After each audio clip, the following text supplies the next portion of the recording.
It broke me completely, utterly, completely, in every which way.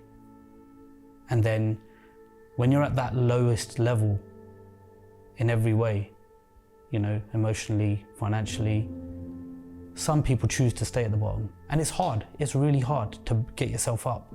And not everyone's got it in them. But again, I come back to my support system. They picked me up. They made sure I was up. And I've definitely changed. 100% I've changed. I'm still the same guy I was, just stronger. Imagine being a single father, navigating life's challenges while nurturing the future. The Dad Project tells these stories of strength, sacrifice, and unbreakable bonds. In season 1, we dive into the voices of single fathers of colour, capturing their victories and their struggles. It's time to recognise their impact, break down the stigma, and celebrate the powerful truth of fatherhood.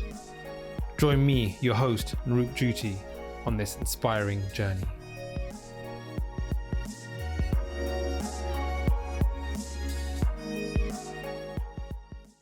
Raj, thank you so much for coming down today, bro, and chatting to us about your journey as being a single dad. I met you when I did a talk at the Gravesend Gurdwara, Sikh temple, and I was really inspired by how you're trying to help other people who are single parents, both men and women. And so I invited you down here and said, let's have a conversation. Let's talk about your journey, being a single dad. You're also in the creative game as a photographer, filmmaker, which is great. Take me back to your journey as a single dad, when you first realized, okay, I'm now going to be a single dad. What were those kind of emotions, man? Like, how did you feel? Really put me in your world. Well, my ex and I split when my daughter was only 2 weeks old. So it came as a bit of a surprise, to be honest, and it almost didn't feel real at the beginning. And it was just like a bad dream that I was trying to wake up from. At the same time, there was COVID. It was locked down most of the place. They were starting to open up, but it wasn't, you know, as open as we'd like. So you're kind of still in that cocoon of your own home and your, you know, 2 or 3 friends. So the whole thing felt very surreal. Then your kid was taken away from you. And it was really hard. It was really, really hard. And yeah, it's just, I think without the support of my friends, my family, I don't think I would have got through it. When you say it was really hard, describe to me what that meant. Was it the time apart? Was it loneliness? Was it not seeing your child? Was it functioning day to day? Describe that for me. You go through a pregnancy with your partner, or the mother of your child, for 9 months, expecting to be a dad at the end of it. And that was taken away from me. And that was the hardest bit. It was not the journey that I had imagined I would go through. And especially that early, you know, the early days of not seeing her, not knowing what she looked like for weeks before I saw her, which ended up then being months before I saw her again. Just the daily change in a little baby, not being able to hold her in my arms, not being able to, you know, do the normal things, change a nappy, bath her, just hold her. And it was like something inside of me had been taken away, almost died inside. And to get up every day and try and be normal, try and go to work, try and socialise.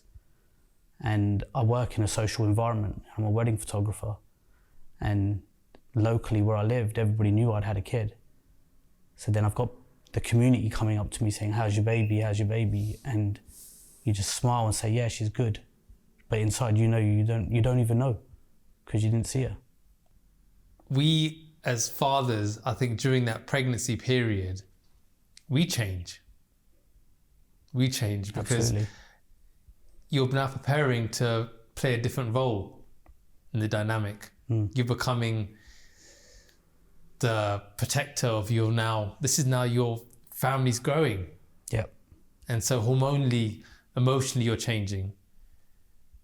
And for that to be taken away from you must have been, I mean, I can't even imagine it. And I can totally understand you saying this sense of a death, because I pride myself in being the first person that held my daughter. Yeah. I was the first one to hold her. The nurse literally wrapped her up and gave it to me, and I was like, okay. Yeah, like, same with me. Like, the minute she was born, obviously I was there with my camera, took a picture of her as soon as she was born, the second she was born, and then held her in my arms. And never did I think 2 weeks later she'd be taken away. And how did you feel that? Well, there was a gap, wasn't it? Yeah. How did you feel that gap? What did you do to cope? Work. At the time, obviously during COVID, weddings weren't really happening, so I wasn't that busy with work anyway. So I just went and found another job, unpaid most of the time, but I was just out of the house. 12 just keep hours, yourself busy. 12 hours, 14 hours, 16 hours a day. Just leave and not come back until it's time to go to sleep. What was that job that you're doing? What were you doing? I was project managing on a new build for a good friend of mine. He gave me a job just to build his house for him. And, he saw that I was down and I needed something to do. And he really helped me through that. And I just threw myself at it. I'd leave at 7 a.m, sometimes return 9, 10 p.m. at night. And the hardest for me was every morning getting up and walking past my daughter's room that I'd made for her, that she'd never been in. How old is your daughter now? She's going to be 4 in 2 months. Yeah. So you've come a long way from that time. Absolutely. So how did you navigate that time then? You did the project management work, which was obviously a way to distract your mind, but the issue was always there, wasn't it? Absolutely. Like I always say, wherever you go, there you are. You can never escape your mind and what's going on. What else did you use to cope as coping mechanisms to get through that time? I'm very blessed to have really good family, really good friends, and they all pulled together to make sure I was always busy or I was always doing something. And I talk a lot. I'm not one of these guys who, if I've got a problem, I'm just going to shut up and not talk about it. I was very vocal. I feel sorry for my friends now looking back at it. It's all I went on about, but they were really good to me. I used to hang out with my friends a lot, play a lot of sports, took up tennis for a while, because it was good, something to do one-on-one and you can kind of chat in between. And obviously at the same time I was going through the legal side of getting custody with my daughter. So I did a lot of research on, what my rights are as a dad. And I didn't just leave it to my lawyer to tell me. I wanted to know everything about it. And when I want to research something, I'll research it fully. And I just dived into that. And yeah, that took up all my time. How is your relationship now with your daughter? Fantastic. It's brilliant, all I asked for ever was she'd be happy when she comes to me and she's happy when she goes to her mum. And she is on both. She's really happy when she stays with me and she's really happy when she stays with her mum. And that's all I can ask for. How do you think the separation changed you as a man? It broke me completely, utterly, completely, in every which way.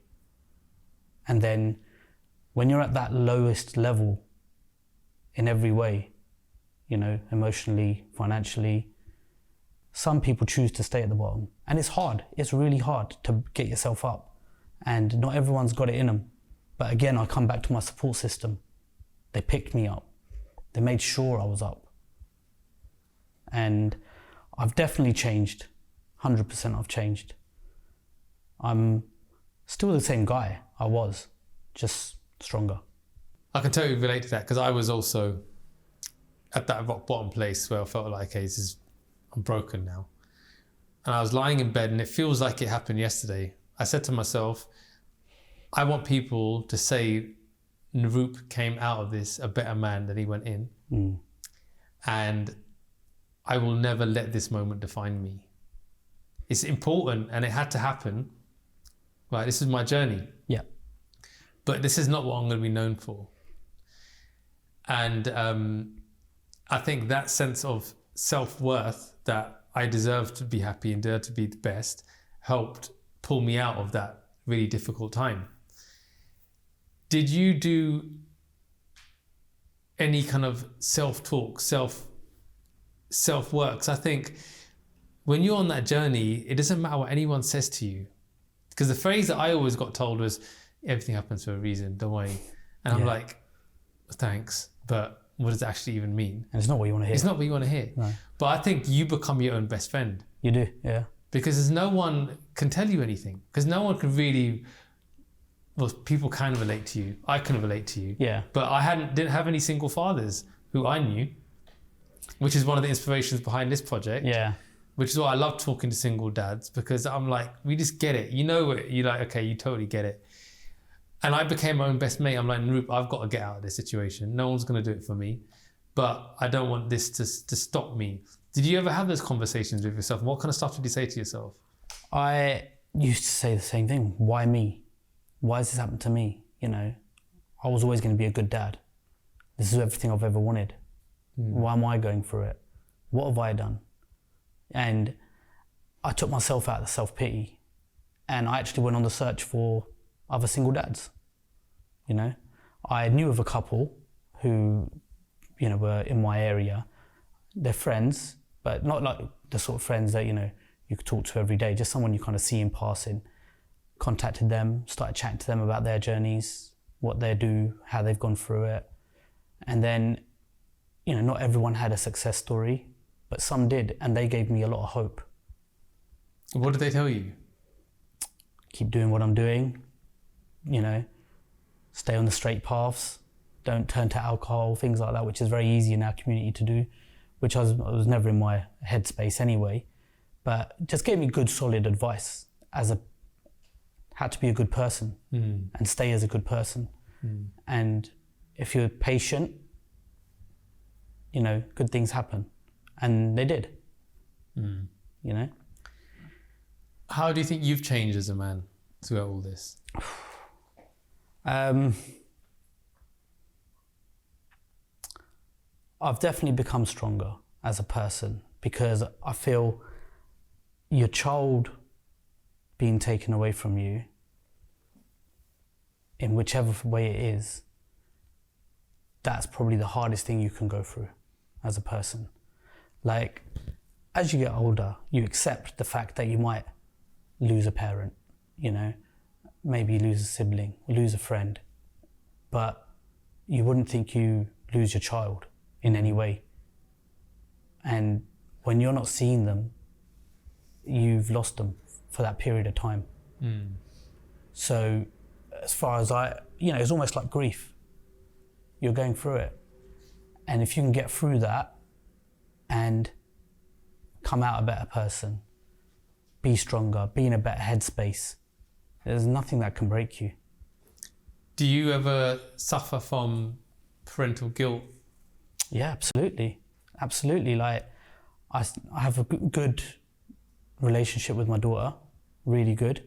And, you know, the days sometimes she's with me, I do have to go to work.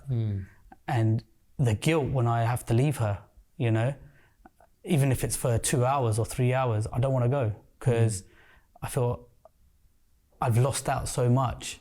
And, oh, you're going to go in a day or 2 days back to your mum. I don't want to lose any minute, you know? I totally relate to that, bro, because I used to, pre-separation, I was at the gym 6 days a week. Yeah. Now I'm lucky if I get 4 sessions in. One of those sessions is at home. So I know I've got my daughter half of the week. I'm not leaving her home by herself or with anybody else just for me to go to the gym. So I train at home. Yeah. I don't have all the equipment. I've got enough. But I'll say to her, like yesterday, I trained at home. Had her in the room. She's hanging out with me, but I'll make that sacrifice. Yeah. It's a worthy sacrifice because you're right. Every minute counts. You can't. One thing I know, I always say to myself is whenever I say goodbye to her for my time, I want to feel proud to know that I was the best dad for her during those days. Yeah, absolutely. Was I present? Was I on my phone too much? Was I kind enough to her? Was I too strict? Was I strict enough? Was I a good role model for her? These are questions I'll always ask her. I do it because I know Wednesday mornings I'm dropping her to school. I won't see her now until, Saturday night, Sunday morning. I've got to feel comfortable knowing I've left her with my checklist ticked. Yeah. Otherwise it will sit with me. It will sit with me for the next few days. And I'll try to, and it's happened. It's happened many times. I'm like, I could have been better. And I'll sit there and think, man, I wish she was here. I would just do this for her now. And then I'll try to overcompensate on phone calls, my FaceTime calls with her. Dad, I love you. But then I'm like, Naroop, you just need to remember these things when you're there. But then you can't be perfect. Do you constantly tell her you love her? All the time. Yeah, same. And All the time. And I think I wouldn't have done that had we not split. Of course. Which is one of the positives that comes out of this. Because all we can ever do is think about how we can turn the situation into something positive. And every dad I've spoken to has said they've become a better dad. Which is why obviously all these dads were selected because they're all inspiring fathers. Yeah. But it's that sense of responsibility is actually a really, really powerful thing. Because then you can apply that to everything in your life. Yeah, it just makes you make better decisions, man. Like, am I going to go and am I going to get drunk and be hungover? No, got my daughter. I used to do that when I was together and married, but I would probably be like, I could probably have a couple. If you take it for granted then. Take it for granted. That's the thing. I'm exactly the same. Like, I'll go out with my friends, the night before that my daughter's going to come or something. I won't drink because I know I don't want a hangover the next day and waste that time with her. And I don't want her to be like, why is dad just laying around on the sofa? I want to, she's 3.5, 4 years old. She wants to play in the garden. She wants me to play on the swings with her and go down the slide with her and things like that. If I've been out the night before, I ain't going to have the energy for that. So, my dad guilt is so bad, Naroop. Even if she's asleep, like I put her to sleep 7:30, 8 o'clock, and if I go meet my friends afterwards for a bite to eat or something, even though I know she's asleep, I'm like, I should be at home. Because what if she wakes up? She'll be fine if she ain't going to wake up, Even if she does, my parents are home, they'll look after her. But that's how far the guilt is, that even if she's asleep, I feel I should be in the house. Yeah. Well, I don't think that's a bad thing, man. I mean, we all make decisions with our time, right? Everything that you do, you could probably do again at another time. You can go out with your mates another time. Yeah, of course you can. Yeah. Right, but these years, as she gets older, and suddenly you don't really become her number one because now she wants to hang out with her mates or time she gets a boyfriend, and then your role changes, but that love is always there. Yeah, you're just not number one anymore. You're just not number one, but you won't be able to express it in the same way. Yeah, she's not going to want to lie there with you and give you hugs, or let you tickle her, or read her a bedtime story, or watch a movie with her. She's going to want to hang out with her friends. So these are decisions. I make these decisions constantly. Yeah, same. Should I be here or should I be there? I could be there, but what's actually more important to me is I would give everything, all the money away, every opportunity away to be with my daughter if it meant I couldn't see her again. So I just apply that same logic. I'm like, she's number one, everything else can wait. And I think that's important. It is important. What is your kind of routine like with her now? Like, what kind of things do you do? Because fathers with daughters especially, we have to adapt and change, don't we? Like, you got to show what's her interests. And, I took my daughter to Westfield a few weeks ago, and, she wanted to go to, all these shops, Sephora, all these places and buy. So I've got to know, okay, firstly, are these products bad for her skin? Yeah. Right? Is this right for her age? I'm asking shop assistants, like, is she okay to kind of like use these products? So I've got to think about what she wants. What do you do to make sure daddy time is fun? Well, her being so young, it's just about playing, and as the weather gets better, we play in the garden a lot. I don't really give her any device time at all. Like, she's got a little iPad, one of those kids' iPads. It's probably been discharged for about 3 months. Wow. And when she comes, I'll say, yeah, I'll charge it. And I'll just put it to one side because I don't want her to play on it. She'll be playing on those devices her whole life. Right now, it's about learning, playing outside, having fun. And I want to give her good, fun core memories. So we do play in the garden a lot, whether it's on the swings, slide, play football, just chase each other. She likes to just chase me up and down the garden, and if my parents are at home, she chases her grandparents up and down the garden. She loves it. She loves being outside. And inside, even when we're playing with her toys, I try and get a lot of learning toys, so I'm teaching her stuff. I've got a big love for music, and I'll put my music on in the back. She probably doesn't like half of it, but it's to try and build her tastes a little bit. As all dads want their kids to be like them, have the same interests that the dad's got, She watched her first football match with me a few weeks ago, and she actually sat and watched the whole first half. Wow. At 3.5 years old, I was like, that's quite something. Amazing. Yeah. But she did it because she knows I like to do it. And it's like she wants to make me happy at the same time, which is really cute. So yeah, I've not got to the Sephora stage yet. It'll come, bro. Yeah, I'm not looking forward to that bit. Tell me about some of the sacrifices that you've made in your life to be the dad that you are now, because I think that's a running theme throughout all these conversations is you got to sacrifice. You got to sacrifice your life to be the kind of father that you want to be. So talk me through some of the things that have changed for you. The biggest sacrifice has been work. Especially now, my routine with my daughter's changed. So I have alternate weekends, so I no longer work as much. I used to travel a lot with my work. I used to go, around Europe, around the world doing weddings. I've stopped. I pretty much don't do any destination weddings anymore, purely because I want to be there for her. If they don't meet my schedule, the days I have my daughter, I'm not taking them on. Is for me, like we've just touched on, these years don't come back. The money will come back, but this time won't come back. So that's been a big sacrifice. My work, my social life's definitely taken a hit, but my friends are understanding. My friends have all got kids, but they're all together. They're not separated. So, but they understand it, and they are really good. They'll arrange things for when I have my daughter, so we can come round and our kids can mix. So it's a different friendship now with the same guys that used to just go to the pub with. How do you feel when you're doing meetups and you're a single dad and you're maybe there with parents, or it might be your mate with his kids, but he's married, so things are a little bit different. Yeah. How does that make you feel? It used to bother me a lot. Like, why? Because you'd see your friends' kids, when they're hungry or something, they just automatically run to their mum. Like, mum, I need some water, mum. And, my daughter's mum's not there because, it's not her time there. That used to make me really sad, because that thinking, how's she feeling that her mum's not around? And that used to upset me a lot. But I think as time is going on, I don't let it bother me as much.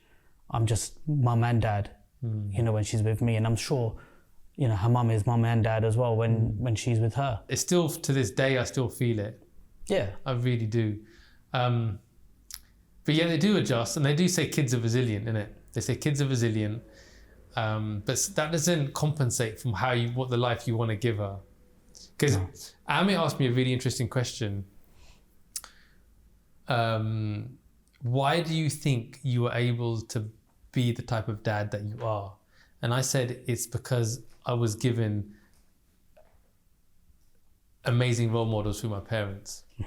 So there was a love marriage, even though they're in their 60s. At that time, it was a lot of arranged.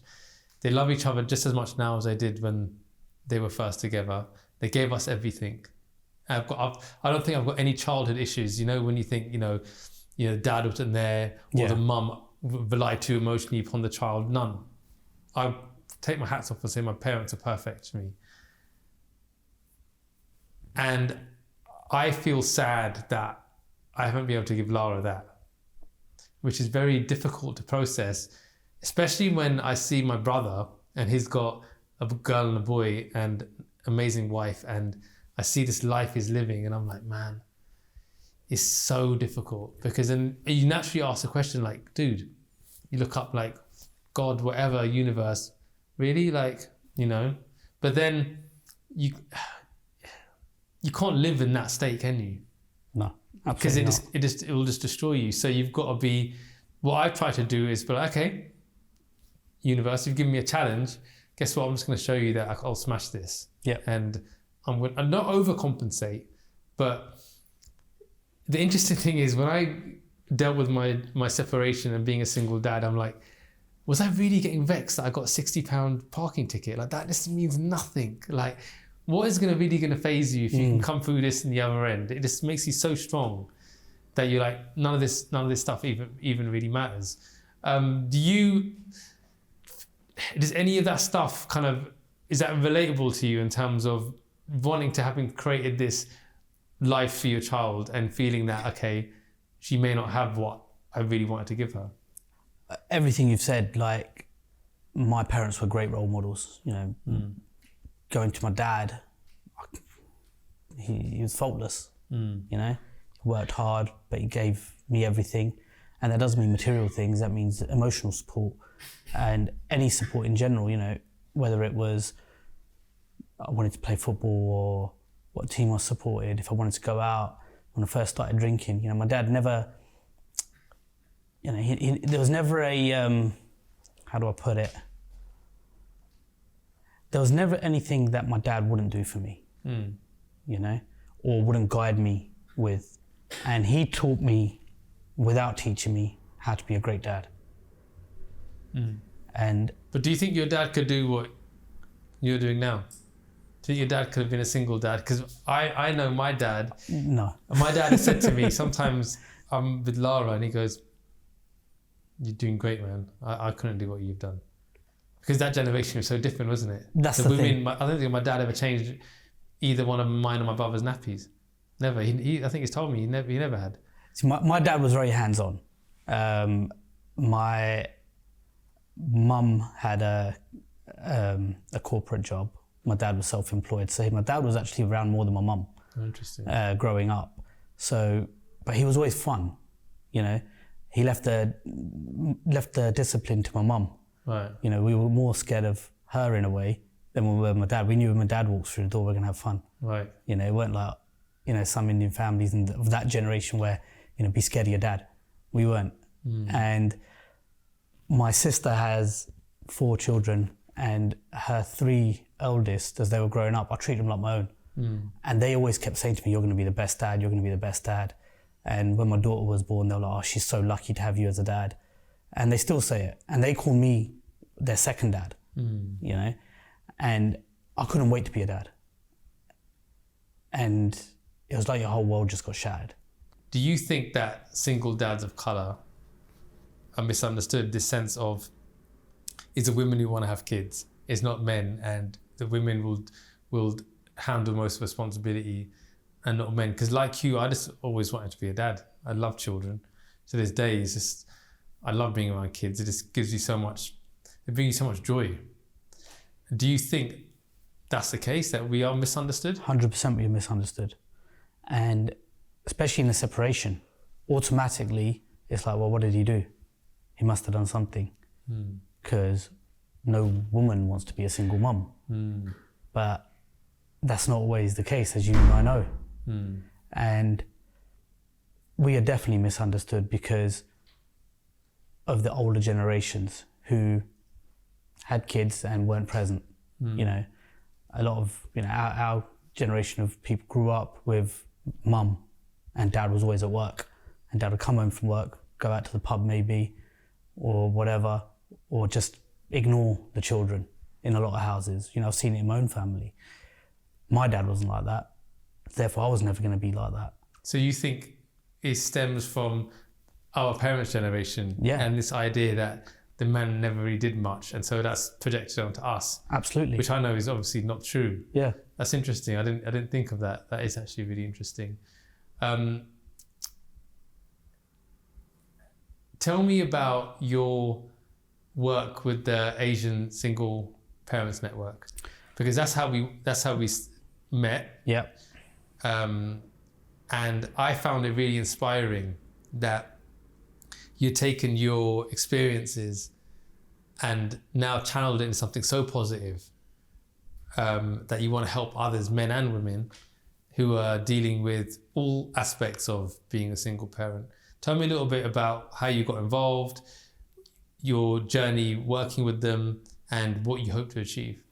So it goes back to the early days of my separation, and obviously with the COVID lockdowns, a lot of contact centres were still closed, coffee shops were still closed, shopping centres were still closed, and we didn't really have a mutual safe space for me to go see my daughter. And my local Gurdwara, Gravesend Gurdwara, I've always done little bits there, whether it's, you know, helping them with photo videos or events, always kind of just being present. And I called the then president and I asked him, I said, look, I know it's closed, we're not meant to be there, but could you help me out? I really want to see my daughter. And he was really good to me, and he just literally gave me the keys and said, it's all yours, you see your kid.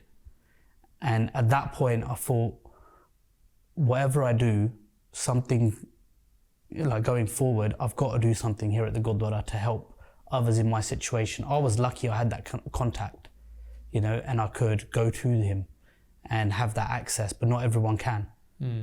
And I spoke to him afterwards and I said, you know, this is something I want to do for other single parents, not just dads, mums as well.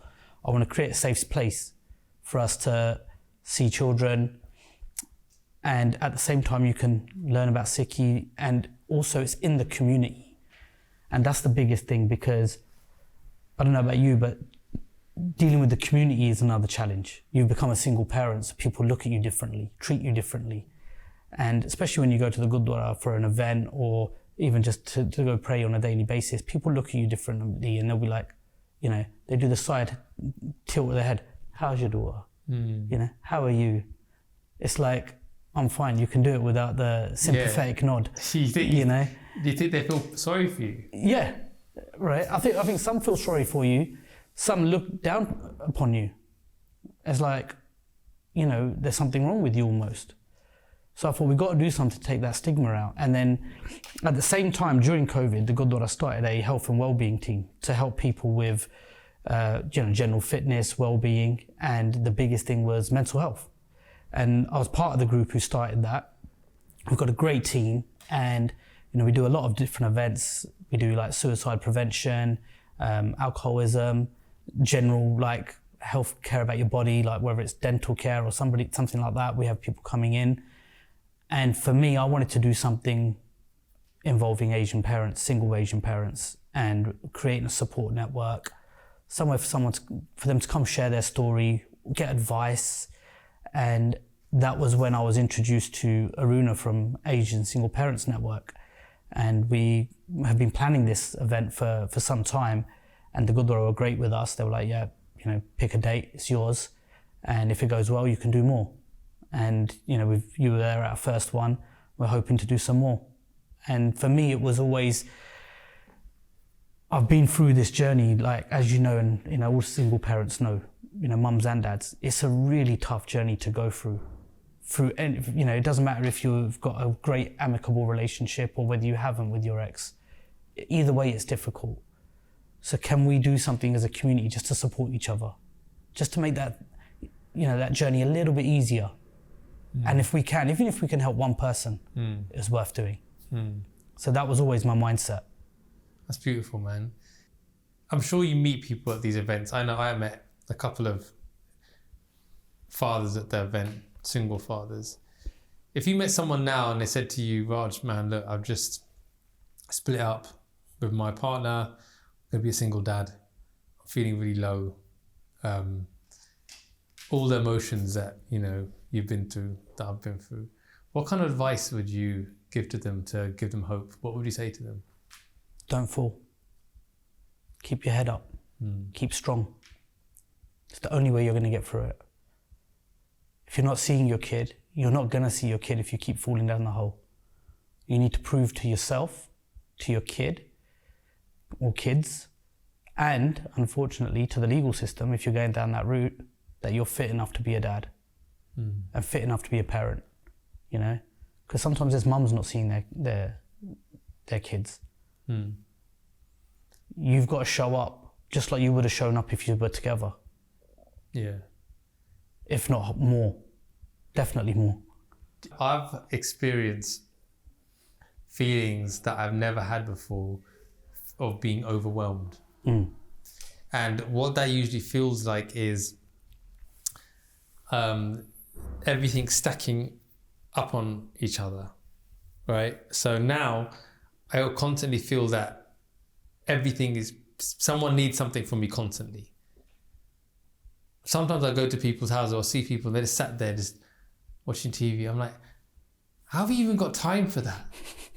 Like, legit, how have you got time for that? Because I'm literally jumping from one thing to the next constantly. And I'm doing multiple things. Like yesterday, I was exercising at home while my daughter was in the room and backing up footage from a shoot. No word of a lie. Sounds familiar. Doing 3 things at once, because otherwise it won't get done, right? And so that feeling of being overwhelmed is constant. Were you like this before? No. I never had that before because I was able to share responsibility. And now I can't. It's all on me. See, I feel I make my mind busier than I need to be. Sometimes. How? I'm multitasking a lot more. I'm doing 2 or 3 different things at the same time. It's like I'm filling my time on the days I don't have my daughter. The days I don't have my daughter is probably a little bit easier with that. See, my days are easier when I've got her. So that's interesting. So it's different. Because I don't do anything else. I've got no choice but to do everything. I have to do all these things. My work schedule, my editing schedule, everything gets dropped when she's there. But how often do you see your daughter? Over a course of 2 weeks, I have her about 5-6 days. Okay. So a few days a week. Yeah, my split is 50-50. Yeah. Which means that I have to... She goes to school. Obviously, drop her off at 8:30, pick her up at 3:30. But really, it's 9 to 3 that I have to myself. In between that, I have to eat, do calls, do work, then pick her up. Then she comes back. Then I'll try to squeeze a few bits and pieces while she's having dinner. I'll try to do a few bits or put her to bed, then try to do a little bit more work. That's a juggle. Days I don't have her, then it's my time, which means I've got to squeeze in exercise, double down on my work, make time for everyone else in my life who needs me, which is a challenge. So just as you're working on and building the Asian Single Parents Network and doing amazing work in person with people, I know when I became single, I was looking for some sort of Alcohol Anonymous equivalent where I could either hear people's stories or go to groups and speak to ideally single men, single fathers who I could relate to. What's your thoughts on a online and a website? What's your thoughts on a website where you can hear other single dad stories, similar to this, conversations, advice, tips, guidance, positive stories?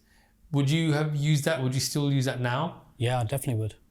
Because it might not be me that needs the advice, but it might be somebody else who was in their early stages and something that I could maybe advise on. But then it could be I could find someone on there, like yourself, whose daughter's a bit older, going through something different. And when I get to that stage, I'll be like, how do I deal with this, makeup stage or whatever? Do you get what I mean? And I could come on there and say, guys, how did you handle this? Or like one question that I'm dreading and is imminent in coming is from my daughter is going to be, why aren't you and mummy together? Why do you live in separate houses? Like she's too young yet to have had that conversation with, but I know it's coming and I'm not sure how I'm going to handle it. Yeah, that's true, man. Honesty, I think honesty is the best policy. Kids are smart. Yeah. They're way too smart. I've been honest with my daughter about everything. Because the minute you hide one thing from them, man, Yeah. they lose trust. Yeah, of course. If they don't trust their dad, they don't trust their mum, it's not a good thing. So just be honest, I would say. That's what my advice would be with that. Sometimes the honesty hurts a little bit.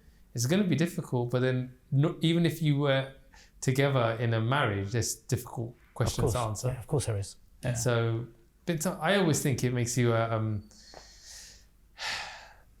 better father. I would say, you know, when you said about people looking at you with pity when you go to the Gurdwara, I go with pride. I'm proud, man. I'm proud. I can handle this. Same. Don't worry about me. I got me. Yeah. And that confidence is a vibration, and people feel it instantly. This is a man who's in control of his child, like of what's going on. Don't pity him. No one showed me pity. What has been done has been done. I'll deal with that. Yeah. I'm at peace with it. Yeah. Same. Truly at peace. Yeah. It had to happen for a reason. My life has evolved and changed in ways I never thought it would, but it's fine. It's taken a while, but we've now got a good routine.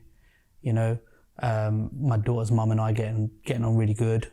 You know, it's nice. We've got a good working relationship as co-parents.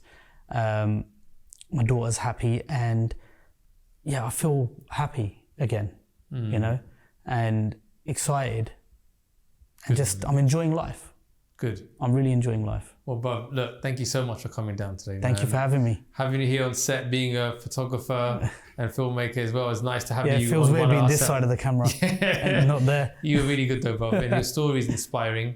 I think coming from your angle of having a daughter at such a young age is different to mine, because Lara was 6. But it's been a real pleasure, and I'm really proud of you doing the work with the Asian Single Parents Network, and I've offered you my support in whichever way I can help you with that, and you know, help sharing my story, and I'm proud of you, man. So thank you so much for coming down. Thank Pleasure, you. Man.